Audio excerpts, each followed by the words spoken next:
Hello and welcome to a new episode of Other Record Labels. I'm your host, Scott Orr, where we talk about the art and culture of running an independent record label. Thank you so much for tuning in. If you've been a long-time listener, maybe consider leaving a review. I've heard that you can actually leave reviews now on Spotify if you listen to podcasts on Spotify. And of course, you can leave a review in Apple Podcasts as well. That's so helpful. And subscribe. Our numbers have been growing so much over the past couple of years. It's so encouraging. Today's episode is so exciting. I'm talking with Exploding in Sound and their founder, Dan.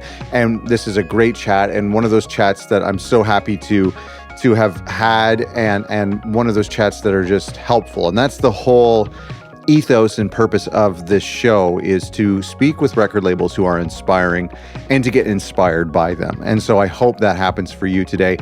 We have a bunch of resources on our website at otherrecordlabels.com that are for independent record labels, people who are thinking about starting a record label. If you are running a record label, we have some courses there that you can take that will help you improve in certain areas, including music publishing and marketing and web design, all sorts of things. Go to otherrecordlabels.com, and thanks for listening. Is it true you guys started out in the house show scene? Did house shows play a role in where you were finding bands? Yeah, for sure. I went to college in Boston and stuck around there for some years after. Right. And in Boston, there's like a couple of venues, but nowhere near enough venues for like the amount of bands there are. So house shows were super prevalent, especially at the time that I was there. I mean, now they've like cracked down on a lot of them. Yeah, but What year was this? Like what range?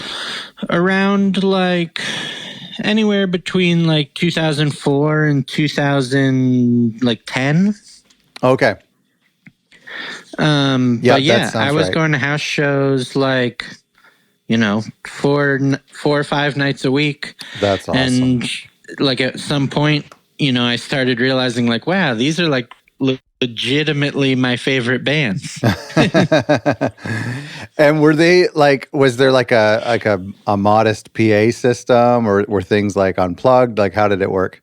Some of them had PAs, some of them, it was like small enough and that they didn't need them. Yeah. But I think there was usually a PA. I mean, for a house show, it's not great, but depending on the type of band you're seeing, like if it's a loud punk band, like sometimes it almost works in their favor. That's right. Because it's like, I don't know, it's fun and there's like a sense of community to it, and like they're not playing like these quiet, like intricate things that you like need a great sound system for. Right. Not to say a great sound system isn't preferred, but it wasn't like a hindrance. Well, even if the sound systems are inferior to that of a club, the acoustics are always going to be better generally because it's tighter and there's couches and carpet. Yeah. I loved house shows, and you're right. There was a crackdown on them, but there was a community who was doing house shows monthly where I live, and the hosts would like make soup for everyone, and they would just like it was just such a great vibe, and it made like going to a club so cold and not as intimate as those house shows. Yeah, for sure. I mean, I still feel that way about some of the like modern venues where it's like a little too stylized and you're like, all right. Yeah, this is not what I'm here for. Yeah, that's right. I'm not here to see the club. I remember there was a crackdown. I mean, we haven't done a house show in a while, but obviously, but I remember there was a crackdown where I was. This community that was doing house shows, somebody interviewed them for the university newspaper about this kind of growing trend of house shows. And the article was published in the same day the police called the organizers and said, you can't do that. Was there like visible crackdowns happening? Do they still happen? Like, are you ever at them? Are they always just, unofficial get-togethers? I don't know if there was like a specific like thing that like triggered the crackdowns of them. I think it was just kind of the city of Austin didn't like the venues, and for like legal reasons the city just like didn't want them happening. But yeah, I haven't been to a house show in a long time. I moved out of Boston in 2011, and in Brooklyn there are some house shows, but they're like fewer and far between. But yeah, I mean, they still happen from time to time. I think there's probably I know David Bazan was doing like a lot of house shows, like touring. So I think you can kind of make it like a private party. I mean, probably a lot of house shows are happening. We just don't even know about it, which is the beautiful part of it.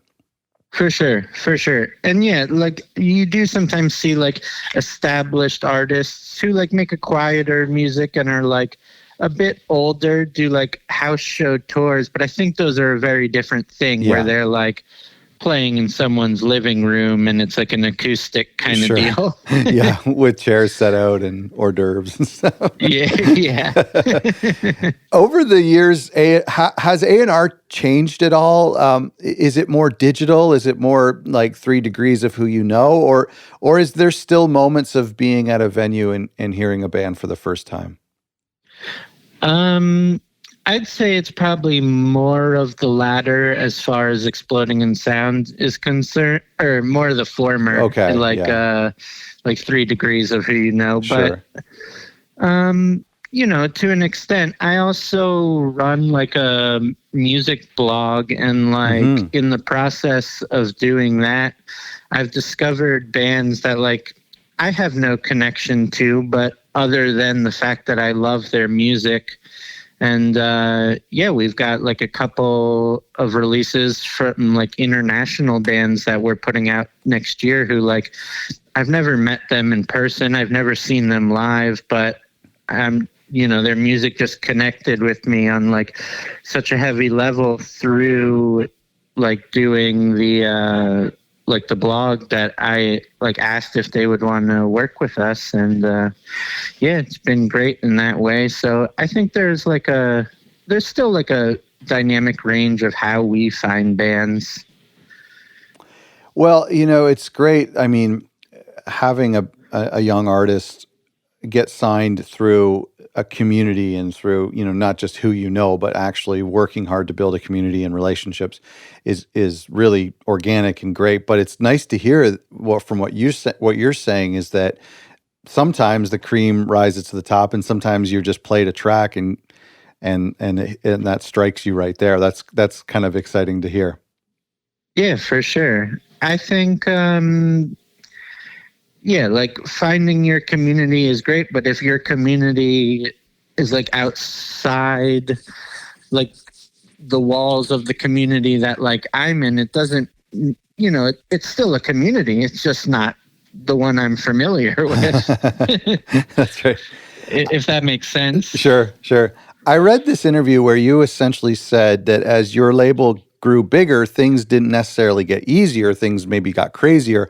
How do you scale as a record label in a healthy way? I mean, opportunities are great, but they often bring more responsibilities. Yeah. I mean, part of it is like finding like infrastructure that helps. Like, for example, like, when we first got distribution, that took a big chunk out of like what we needed to do. Yeah. And finding publicists that want to work with your label, and it's like one of those things where like you obviously don't want to outsource too much because I don't know, I personally like to be as hands-on as I can be, but I think it becomes bigger than like what you can really do at some point in like I don't do the label full time, so I'm only working in like a limited capacity. And yeah, so it's nice to have other people doing their thing, like for your best interests. Totally. Yeah. Where did the idea for a record label come from? And I'm curious how far back it goes. Like, when in your youth was that seed planted? Do you think? Um, I always liked music a lot, and I guess as a kid, I didn't really think too much about labels because, I was listening to like alternative rock, like on the radio. Mm. And it's like, I love that music, but like, I didn't really care about like which major label is putting out this Right. grunge band, Sure. But then I think as like, the idea was that I wanted to work in music from a very young age, but like didn't really know much about it. Yeah. And then I think as I like got older and started learning about like indie labels and just the whole idea of like labels building catalogs that like you can just believe in, like I like so many bands that this label's put out, I'll just check out whatever they're releasing. Yes. And I think when that like clicked in me was when I decided like this is something I could actually do, and I don't have to work for like a soulless major label. I want to fast forward to something I read about you starting a music blog with the intended goal of converting it into a record label. I don't know if that's true, but that seems really astute for someone at that stage in life to recognize the importance of a built-in audience. Can you tell me a little bit about that? Yeah, that's true. I worked as like a temp for like 2 years for a major label, and around that time, and this was like when I was in college and then just out of college, and around that time, I didn't love the work I was doing, to put it mildly. Sure. So at the same time, I decided that like I would counteract sort of what I'm putting out into the world by starting my own music blog where I can write about the things that I actually do care about. Right. And as you said, the goal in my mind was like, well, I can build like, loyal readers through this and then eventually convert it into a label. And hopefully the people who read the site, like trust my taste enough to at least, to like pick their interest at least. Did it work? It's hard to say.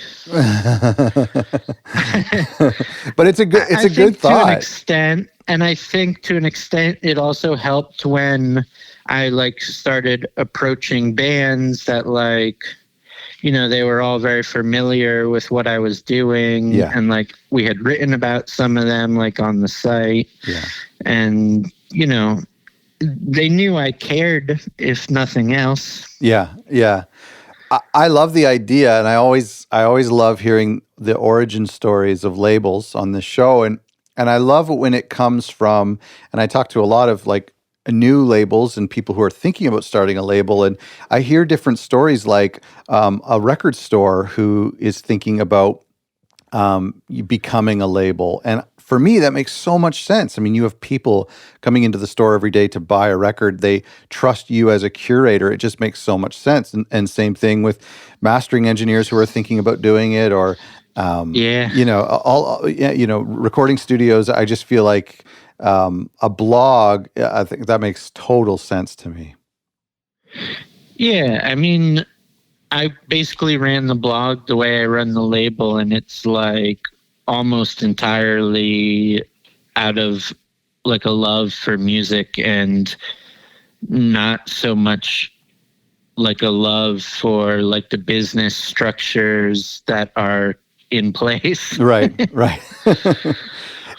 I'm curious about your short stint at a major label, and I know the label. I won't say it unless you do. But what was it about that experience that really motivated you to do things differently? It just wasn't my thing. It wasn't like, it wasn't like the label necessarily did anything wrong, but it was like a major label where I liked some of the hip hop acts are like some of my like favorite acts of my life. Sure. But then there's like a lot of like pop acts that I ended up working with, and things like just things that in no way do I want to spend my time promoting. Just stylistically, just because you don't love the music? Yeah. And I just don't, it's like the whole the whole major label model of like, we have some artists and they're just going to do what they're going to do. And then other artists we're going to like pour all this time into. And it's like, if you just poured like equal amounts of time into everything, then like maybe those other artists like could make new fans and not just do what it's gonna do. Right. And like, I don't know. There's just a lot of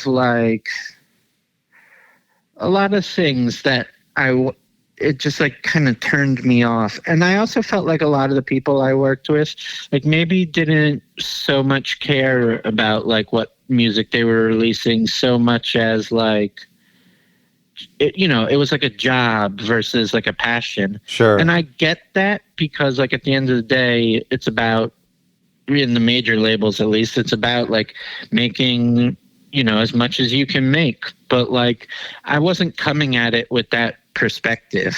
Do you think it's possible to, I won't say run a label, but maybe work at a label and do right by the artists, but not necessarily have it rooted in fandom and just be good at your job and promoting a record even if you don't like it? Well, yeah, absolutely. I just think on like an indie level, like, why would you be releasing something that you don't like? Yeah, that's right. And maybe it does happen. Some labels are more into like chasing hype than others, but I still assume that like at least labels of my size, like if you're releasing something, it's important to you. Sure. Because if it isn't, like, you're just wasting your time. Yes, that's right. And it's your time. It's not like you're being paid by your company or by a boss. And it doesn't matter what you're working on. Yeah, it's it's either your time or your family's time or your personal time. So it has to be something that you're very passionate about. Yeah, absolutely. I don't want to make too much of this short time at this major label, but I know for myself, working in a soul-sucking office, even the short amount of time that I did that, it really set up these guardrails in my life to know, like, I no longer want to do these things, or I will never make these mistakes. Is that true for you? Do you look back on that time and think, I certainly don't want to be going down that road? Yeah, I mean, definitely. It's also not a road that's particularly open to me. Sure. So, it goes both ways. Yeah. But, I mean, if I could get a job in like the proper, like major label music industry, I don't think I would take it. Oh, yeah. Yeah. I know what you mean. Yeah, no, that's very interesting. That's very interesting. It's almost like it's one of those things where working a record by an artist that you absolutely adore, that probably has like a very low chance of becoming a quote unquote hit, is more fulfilling than working a record that is almost guaranteed to be a hit that you don't care about. Yeah, absolutely. And I think I've held like a wide range of music industry jobs over the years. Okay. And I know that a lot of them I don't want to continue to do, but having done them has given me like a lot of perspective on things that are important to running a label. Like not so much my time doing the temp stuff at a major, but like I worked as a publicist for like 4 years, and I worked for a pressing plant for like 3.5 years. And like my understanding of how these things work, I think, is pretty crucial to navigating the world, even for like a label that's like, as small as ours. I think that's so important.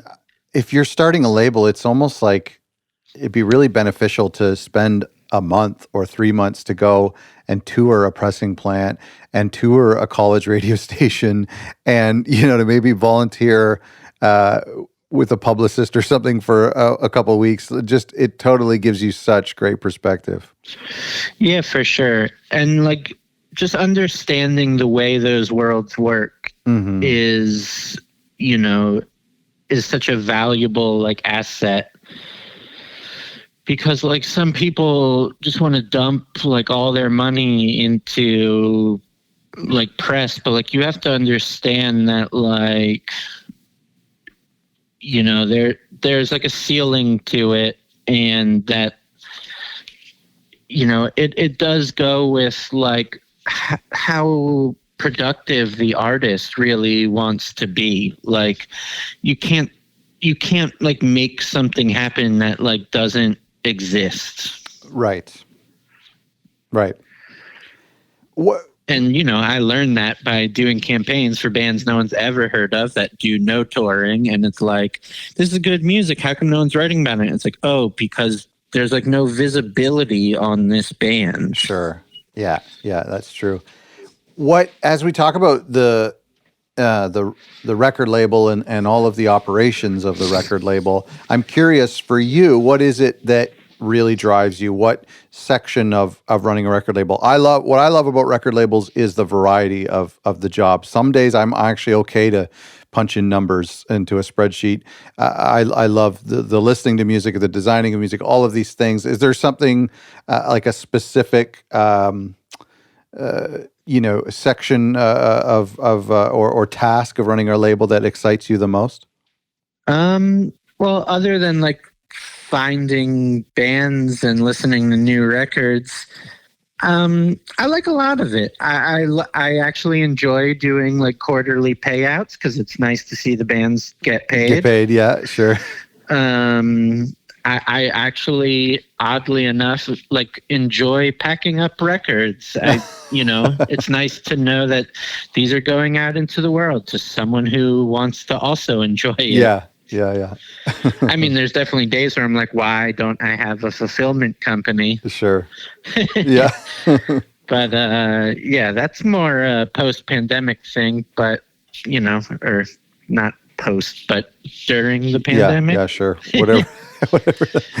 Oh, that's interesting. I mean, I think the variety is really what motivates a lot of people, is that just when you're about to get sick of packing boxes, you get an opportunity to hear demos from a band or hear a new record from an artist on your label, and that's what makes it exciting. Yeah, like on tomorrow, I'm actually going to the studio where one of our bands is like wrapping up a record that they've been making for like over a month. Wow. And it's so exciting to know that I'm going to get to hear it like before, it's even been sent to like mixing and mastering. Sure. Yeah. No, that's great. What role does consistency or persistency play in building a successful label? I've had windows of time where my label was doing really well, and then I had to turn the intensity down for a few months to have a kid or focus on a job. I often wonder what I could have created had I stayed, fully immersed consistently. I want. Does that make any sense? Like, what role does consistency play? No, that makes total sense. I've wondered about that. Like at times when I've felt burnt out, and it's like, can I go away for like 6 months, or like, does that essentially end the label? Does it wipe out your? And I've always kind of leaned toward the latter. Like, I can't do that. But maybe you can. I don't know. I do think consistency is important because, like I was saying before, like you develop that like air of trust in your audience. And so you don't want to start releasing things where they're like, what the hell is this? Like, maybe I don't need to check out all these releases.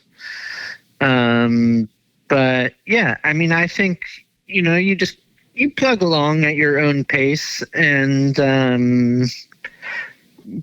people will generally move with you.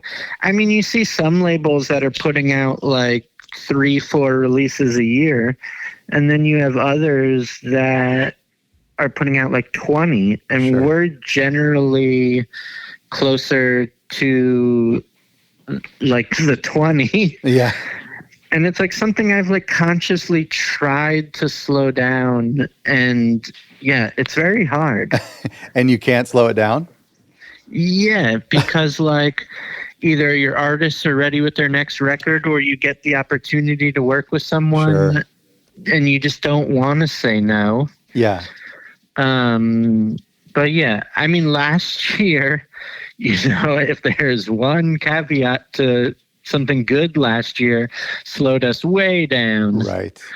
We only put out 5 releases, I think, which, you know, after like so many years of doing like 15, 16 releases, it like felt very strange. Mm. That is really interesting that that you wanted to kind of slow down, but when artists hand in a record, you know, obviously you can't just tell them to sit on it for 18 months because you want to take a break.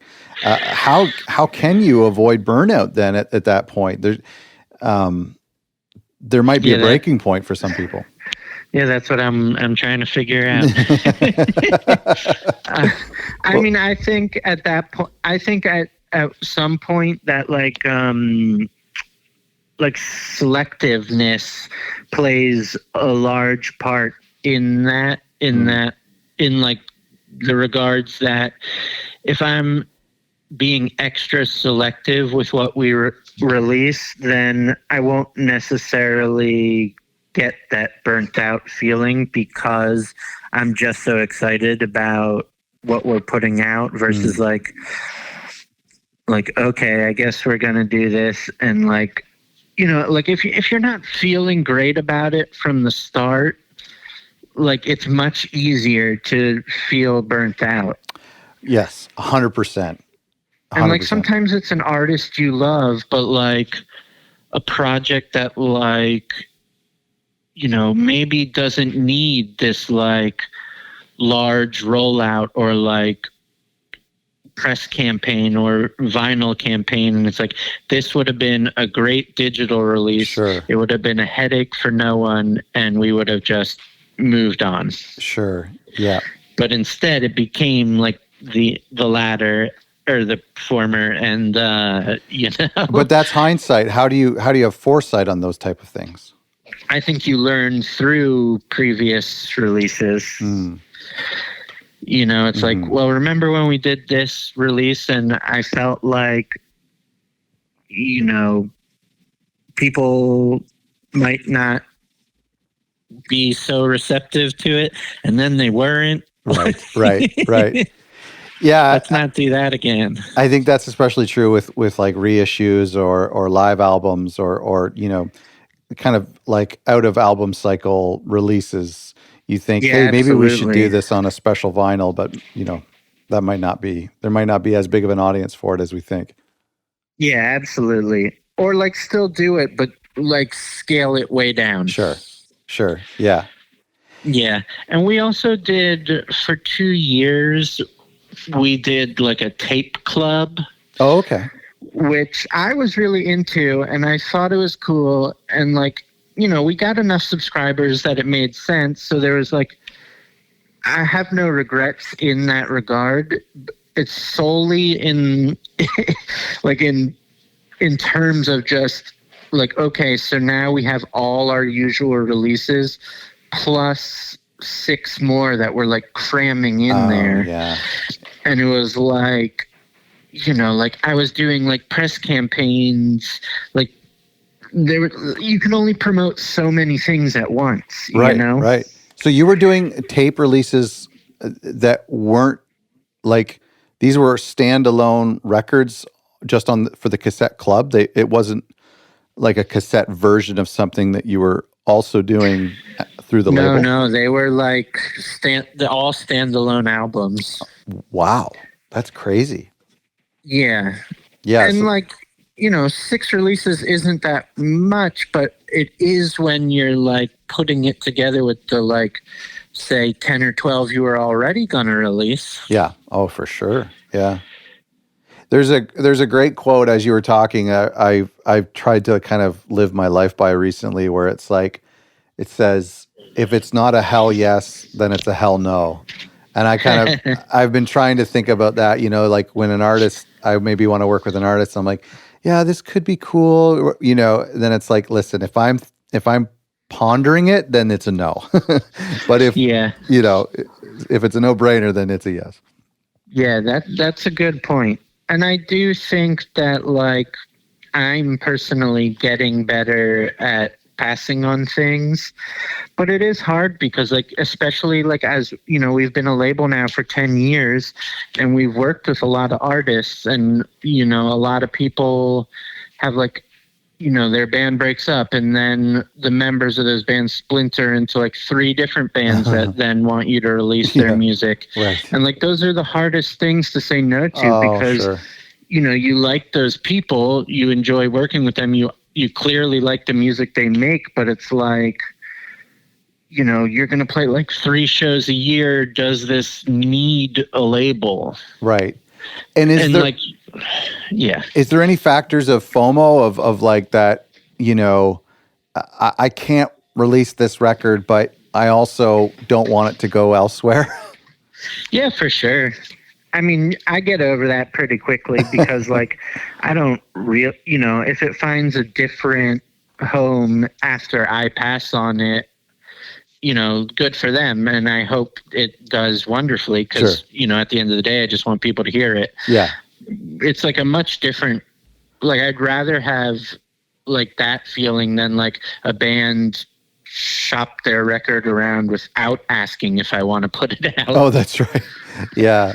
Yeah. That would and hurt. that's happened too, but, and you move on, but it doesn't sting in the same way when like you yourself had to pass on it. Yeah. Right. Let me ask you about your role as a curator. And I think you're kind of touching on this a little bit with the tape club. It was something that you were interested in doing and you thought was a good idea. How do you balance what you think this is a good idea, I believe deep down this is a good idea, versus what the customers want, what your customers are asking for? I think it was, I always kind of think about the Henry Ford thing where he said, if I asked customers what they wanted, they would have said a faster horse. And I often think about that is I should consider what my customers want, but at the same time, I'm the curator, I'm the creative here. Maybe I know best. Do you ever have that inner dialogue? I think I lean to an extent, but I think I lean almost entirely toward I'm just going to put it out and hope people like it. Yeah. I mean, there's definitely some times when like we'll release something and I'm like, I have no idea if our customers are going to be into this, but like, I also like to believe in what we've built and the people who like have embraced it, that like, that they're astute listeners and they'll like get like why like this thing belongs in the same world as like something else they love. Sure. And am I always right? Probably not. But it's still worth taking those chances if it's something that like a label feels so strongly about. Like, you just got to kind of jump in and hope the audience comes along. Some labels strive for a cohesive sound or a consistent aesthetic at the very least.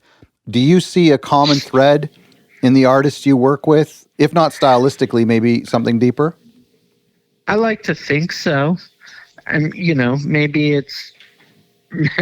I'm the only one who sees it, but I like to think, I mean, the common thread at some point is that like these bands are making, like, for lack of a better term, they're making rock music, but with like, they're all making interesting rock music. Like, Yes. they're making what is essentially accessible, but doing it, tweaking the formula in some way that makes them them.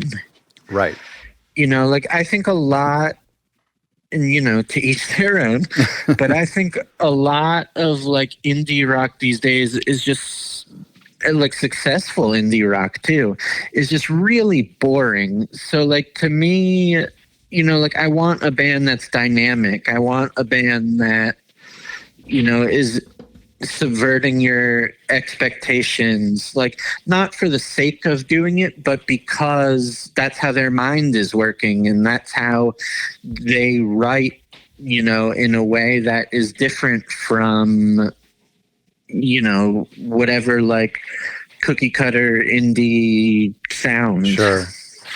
I love that you use the word interesting, because that's a word that I, for a while, actually had it printed off and put in my studio, because it's something that it's such a simple word, but it really is something that I strive for. And I completely agree with you. When I hear a record that comes out, it can be good. It could even be great.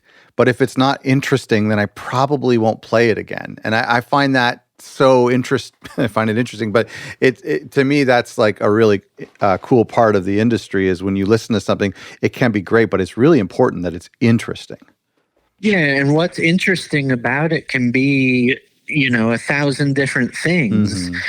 Like it can be interesting, like, anything from like technical playing to just like off-kilter chord progressions. Sure. Or it can be interesting like that this band like just has like 10 hooks per song. Yeah. Which like isn't like interesting. It's not in the like complexity kind of way, but it's just interesting that like, goddamn, there's a lot of hooks here. Yeah.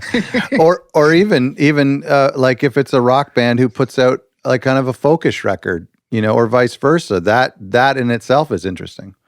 Yeah, or it can, or like the like vulnerability of it can be something that's interesting, like maybe it's like a really soft record that, the person's just putting their heart on their sleeve in a way that's like so open, it connects with you. Or it could be like a heavy record that's like really heavy, but, at its core is really sort of like sensitive. Sure. And it's like, well, that's pretty interesting. Yeah. Yeah. I love that so much. It's so hard to define. And you're right. There literally are 1,000 different variables that could be called interesting that would make a record stand out. Yeah. What do you think, just going back to this cohesiveness to your label, what do you think your customers come to you for? That's a good question. Sorry. I think sort of the same answer, to be honest. Like, I think, it's worked because they're coming knowing that they're going to find something interesting. And that, like, I feel like a lot of our like return customers, like the people who like are constantly supporting the label, like they sort of know that we're finding bands that are like a bit left of center, sure, but not to the point where it's like, left of center for the sake of being left of center. Right. Like we're not releasing records that are like, like weird to prove a point. They're like, well written albums by bands that are putting thought into it. That's right. Yeah. No, that makes a ton of sense. I want to ask you about, about album campaigns and some of the marketing side, because that's a huge issue for a lot of us. Because a lot of us, our listeners on the show and the DIY artists who listen in, a lot of us maybe think we're achieving that interesting sound and that we have something, but that's only, one piece of the puzzle. What makes an album campaign successful in your mind? Is it simply just this captivating record, or is it a secret strategy by the label or a great publicist? Have you analyzed your past successes in any way over the years? Yeah, the results are a bit inconclusive. Unfortunately, I do think a lot of it depends on like the band, and that like there's one band that like throws almost anything I would say out the window because they do everything like the way the music industry would say, do not do this. And they do great. Oh, right. So that's like the big caveat. But for the most part, aside from them, I would say that what makes it successful, like, sure, like a press campaign and everything is good, but like, I think the band themselves involvement goes like such a long way. Like if the band is busy doing tours and like just trying to make things happen, like, it's so different than like a press campaign where there's like not much to feed it, because we've done press campaigns with like the same publicist on two different bands that have gone drastically different. And I don't think it's necessarily the publicist is like, dogging it for the smaller artist, but it's like the smaller artist isn't doing anything to help. Right. And like, as much as I hate to say it, like posting on your socials and like being like genuinely engaged as opposed to like performatively engaged, yeah. like makes a difference, because people, feel they, especially on like a small level, like when you're a band that's just getting established, like people want to connect with you. Like they feel like they're getting in on like something exciting. And then like, there's some bands that like don't have any social media, or they have like one account, but then like and that's fine. Like I get it. Like I don't particularly want to be on all these social media like sites, but like at the same time, like it's free and you're just missing out on an entire like group of what either your audience or potential audience by ignoring it. So I think like all those things play together. But I also think like in terms of like for people who are running a label, that it's important to know when to do a press campaign and when not to bother. Okay. Because like not every release needs a press campaign. Like if you have it needs something, but you can do it yourself. Like as long as you're willing to put in the work, like an average press campaign these days is like, anywhere between like $1,000 and like $1,500 a month. And if you're making like putting out a release where you're making like 100 tapes, it makes no sense to do like a multi-month album campaign, because one, you'll never recoup it, and two, like the majority of like major sites probably aren't going to care about this tiny release. Yeah. No, you're right. So that's a huge quote. Not every release needs a press campaign. I mean, that's really great. And I feel like I learned that the hard way, in like years where we were just paying for press for everything. And it's like, oh, well, now we're like, we have no money.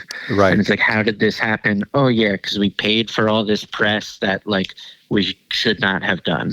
Right. And publicists aren't necessarily going to turn down an album, like, not to say that they're, opportunistic or not fair, but if you bring them an album, and then they'll do their job, The good ones will turn it down. Sure.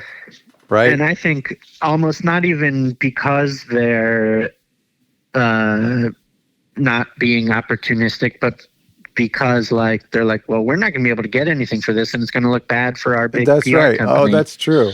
Good point. But yeah, the bad ones won't turn it down, and those are the ones you certainly don't want to like be giving money to, because they're not going to get anything you can't get yourself. I want to go back to something when you were talking about the artist's involvement, which I agree 100%. But I want to present you with an issue that I've noticed, or at least I've suspected to be an issue, whereas the artists, when they get signed to a label, maybe don't get involved as much in the album campaign because they're worried of stepping on the label's toes, or they maybe feel like, now I have a label, I should just be the reclusive artist and let the label do its job. How do you communicate the importance of an artist's involvement to an artist? Yeah, that's like what you just said is like 100% myth. Okay. But like in terms of, not that artists don't feel that way, but like feeling that way is wrong. That's right. Yes. And I basically try to, like, if it's a new band that I've never worked with, I try to communicate that like up front in our initial conversations, that like you get out of this what you put into it. Yeah. So it's like, you know, if your album comes out and then you do nothing, you know, then your album like dies right there, like essentially. Yeah. You know, like release date comes, and if you don't have any shows, you don't have any videos, you don't do anything, which happens a lot. Oh, sure. Then, you know, that's just it. Like it just drops off like right then and there. And I think that's like a thing that, you know, plagues every small label, is like how to keep this momentum going past release date. Yeah. And it's not easy. And, you know, bands don't want that, like, to fall on them to keep it going. But like, it really does in like terms, I mean, we've seen it in like the success of like some of our bands versus others. You know, it's not necessarily that like this band is so much better than this other band, but it's like this band is putting in work, you know, and it goes a long way. Yeah. No, I mean, it really is like the simplest solution, but it's so often overlooked. It's crazy. Yeah. Yeah. Yeah, it's like, please step on my toes. Like, I'll tell you if you know, I'll tell you if it's an issue. Yeah. Yeah. I remember an artist saying to me, like, you know, that he was going to email his record out to some of his press contacts or email just to some blogs that he admired, and you know, wanted to make sure that he wasn't sending the same thing, you know, sending to the same blogs that I was. And at the end of the day, I thought, you know what? It doesn't matter. Like, it doesn't matter if they get two emails on the same record, one from the artist, one from the label. I just don't. They like that. That's right. Yeah. So it was so funny how, you know, this artist thought that they would be stepping on my toes. Yeah. And it's also like, yeah, I feel like some artists come at it with such a different mentality that like, it's nice for like a site to get a personal email. Mm-hmm. And like, there's the whole fact that like a lot of these sites didn't open the first one. So like, that's right. It's just giving another shot. Yeah. You just doubled your chances. I like help a lot of like really small bands out when they just like want advice on things. And like, I'll like be talking to like a friend who's in like a very small band and about like how to do their own PR. And they're like, yeah, I didn't hear back. And I'm like, well, did you follow up? And they're like, no, I just sent the one email. I was like, no, you got like, as much as people like to be annoyed on Twitter and say like, just following up, like, you know, sarcastically, like you do have to do that. Sure. Yeah. Because like all these sites are getting like hundreds, if not thousands of emails, you know, a day. And like, they're just not going to catch everything. So sometimes like they're not even going to know you emailed them until like your third attempt. Yeah, that's right.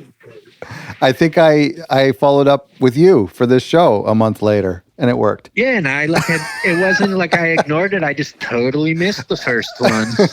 Well, it's because I always think that's because of the way that we have our phones with us all the time. Like we'll be like, at a family dinner, or we'll be somewhere totally inconvenient or a traffic light and see an email come through and go, oh, that's interesting. And then totally forget that it's there. And then it gets like moved down the inbox. Yeah, for sure. And because I do run like that blog I mentioned, and it's a very small site, but I still get like if I weren't checking my email, like at the end of the day, I still have like 300 emails, and that's like a tiny little site. So wait. 300 emails a day? Yeah, probably. Oh my goodness. Yeah, and if you imagine like a site that's actually legit, like NPR or Pitchfork or Stereo Gum, like those people are probably getting like literally thousands of emails every day. Yes. And like, so filtering through them, sometimes you just go like mass deleting, and like you miss things fall through the cracks that like maybe you would care about. Yeah, exactly. How do you then, okay, so this is interesting because you run a great blog, the type of blog that you as a record label are pitching to or would be pitching to, like that, does that give you any insights into how to pitch a record? Not really. I think so much of like how to pitch it is like, it just so much of it matters on like, is this even going to get opened? Like what you write in the email is all irrelevant if no one opens it. Yeah. Or like if it's going into somebody's like spam, and it's like, it's hard not to do that. Cause like, what am I like, they always say like when you're a publicist, like you should never copy and paste anything. And it's like, but if I'm including the bio, like I'm not going to retype the bio every time. Yeah. Oh, it's so true. Yeah, it's so true. I love when people are, will post on a message board or an artist will send me their, 10 paragraph bio and say, do you think I should say this, or do you think I should change this wording? And it's like, hold on.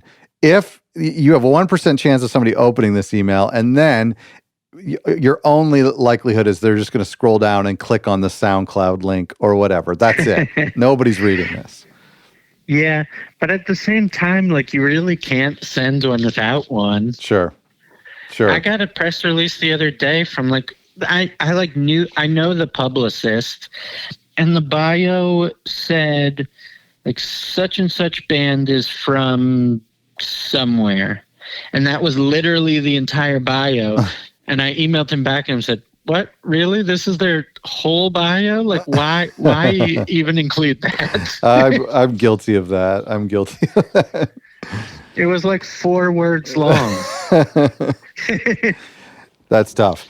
Listen, I don't know. I think in like a way, music publicity is a strange beast, but like in a way you like have to really lay out like what it is you're looking for and what it is you want them to know, because so much of it is like just being done, relatively quickly and without a great deal of thought. I'm not talking about like big feature articles for like artists that they really care about, but if you like convince someone to feature your single and they're like, they're like, I dig this, but I have no idea what to write.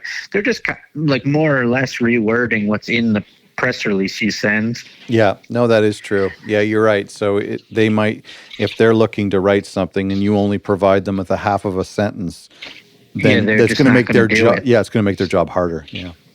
Yeah, and they don't want a hard job when they're talking about like, track write-ups. That's right. This has been so helpful and so informative. Thank you so much for doing this. I have a couple of questions if you have a couple more seconds for our patrons, but thank you so much for doing this. Oh, thanks for having me. Yeah, it's a real honor. If you want to catch my extended interview with Dan, where we play our fun little game and we ask a special question to all of our guests, consider becoming a patron by going to patreon.com/otherrecordlabels. To find out more about Exploding in Sound, even though I know most of our listeners are already huge fans, but go to explodinginsoundrecords.com, give them a follow on social media, and support their record label, as I'm sure you already do. Thank you so much for listening, and don't forget to go to our website for resources by going to otherrecordlabels.com. And please consider, this is too many call to actions, by the way. I'm telling you to do like 5 things right now, but whatever. Please consider giving us a review and subscribing to the podcast. There you go. I think that was 6 different call to actions, so pick whichever one you would like to do. Thanks for listening.